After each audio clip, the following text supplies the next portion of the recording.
Hello freshers, physios और student. I am doctor Akshita और आज हम बात करेंगे प्रोविजनल स्टेप के बारे में कि प्रोविजनल स्टेप क्या होता है और हमें उसमें क्या क्या गाइडलाइन इंक्लूड करनी पड़ती है। प्रोविजनल स्टेप में बेसिकली हम एग्जामिनेशन इंक्लूड करते हैं पेशेंट का। तो ये एग्जामिनेशन किस तरीके से होता है? ये एग्जामिनेशन 3 तरीके से होता है। फर्स्ट जो होता है पेशेंट का हम गेट पैटर्न एग्जामिन कर सकते हैं। सेकेंड जो होता है वो जनरल फिजिकल एग्जामिनेशन कर सकते हैं। थर्ड जो होता है हम क्लिनिकल एग्जामिनेशन कर सकते हैं।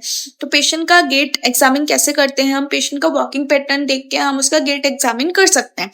सेकेंड जो होता है general physical examination. General physical examination में हम पेशेंट को हेड टू टो एग्जामिन करेंगे। उसके वाइटल क्लूज के थ्रू हम जनरल फिजिकल एग्जामिनेशन कर सकते हैं, जैसे कि मेटाबॉलिक डिसऑर्डर्स के अंदर हम रिकेट्स को डायग्नोस कर सकते हैं। थर्ड हम बात करेंगे क्लिनिकल एग्जामिनेशन के बारे में। क्लिनिकल एग्जामिनेशन के अंदर हमें कुछ कुछ बेसिक चीजें चेक करनी पड़ती है पेशेंट के अंदर।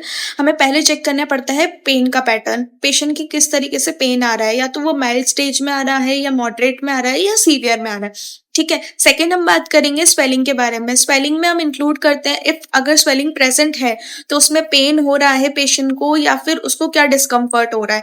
थर्ड हम बात करेंगे लिमिटेशंस। इफ पेशेंट को किसी पर्टिकुलर मोमेंट में लिमिटेशंस फील हो रहे हैं या फिर उसको वॉकिंग में दिक्कत आ रही है या किसी तरीके की उसकी डेली एक्टिविटीज में उसको प्रॉब्लम हो रही है, क्या क्या उसको लिमिटेशंस फील हो रहे हैं, हम उस पर बात करेंगे।